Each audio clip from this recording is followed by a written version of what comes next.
जय श्री झूलेलाल।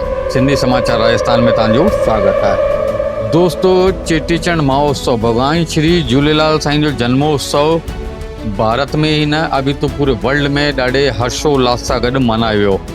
इन ई कड़ी जे अंदरि जेको सिंधियुनि जो पंहिंजो हिकिड़ो प्रांत हूंदो हो जेके सिंध चईंदा हुआ ऐं हींअर हुनखे पाकिस्तान चईंदा आहिनि, त असांजा लाल साईं जो जेको अवतार थियो उहो थियो सिंध में।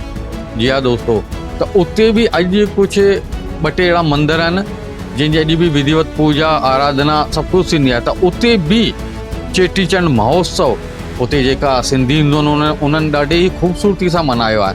तव्हांखे उते जा कुझु वीडियो असां ॾेखारियूं था। तो इहो मंदरु आहे उॾेरालाल साहिब मंदरु, ऐं ॾाढी ई विशाल काय ज़मीन जे अंदरि इहो ठहियलु अथव। ॾाढी वॾी ज़मीन जे अंदरि इहो ठहियलु अथव ऐं ॾाढो ई प्राचीन मंदरु आहे।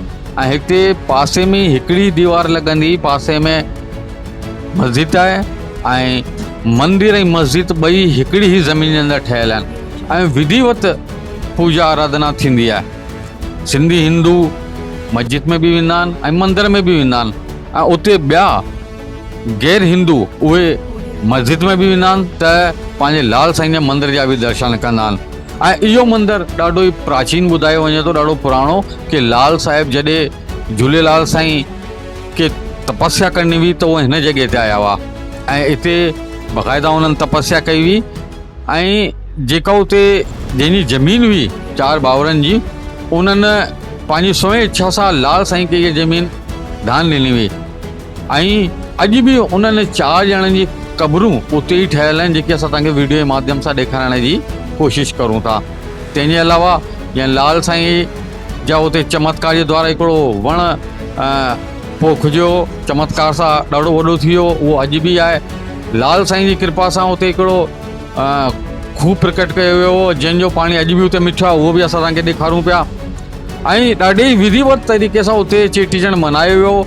बाक़ाइदा जेको पुराणो जेको समय जे अंदरि ढोल नगाड़े सां गॾु लाल साईं जी आरती थींदी हुई, त अॼु बि इन ई नीति इन ई रीति सां उन सिंध वारे मंदरु लाल साईं जे अंदरि उन ई रीति नीति सां पूजा आराधना थींदी आहे। तव्हां ॾिसंदा नगाड़ो ढोल वॼाए करे पूजा आराधना थींदी आहे। ऐं तंहिंजे अलावा जोत आरती। ऐं ॿी ॻाल्हि, हिन मंदर जे अंदरि प्राचीन जोत आहे, जेकी सभिनि खां पहिरीं जोत हुई उहा हितां ई स्टार्ट थी आहे। दोस्तों, दर्शन करो, ॾाढा ई भागनि वारा हुयो। इहो उहो मंदरु आहे जिते लाल साईं या तपस्या कई हुई। जी हा दोस्तों, हिनखे उॾेरोलाल मंदरु चवंदा आहिनि, जेको सिंध जे अंदरि अॼु बि आहे। हिंदू हुजनि मुस्लिम हुजनि, सभु मिली करे हिन जी शेवा आराधना भक्ति पूजा कंदा आहिनि।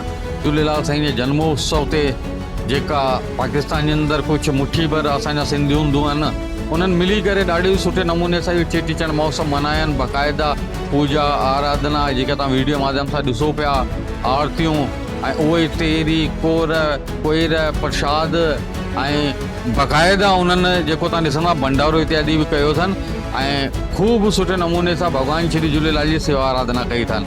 त दोस्तों, सिंधी समाचार राजस्थान जे पारां तव्हां सभिनि खे चेटीचंड जूं लख लख करोड़ करोड़ वाधायूं हुजनि। ऐं हिन ई प्रकार जा वीडियो ॾिसण लाइ करे हिन चैनल खे तव्हां सब्सक्राइब कंदा ऐं फॉलो कंदा। जय श्री झूलेलाल।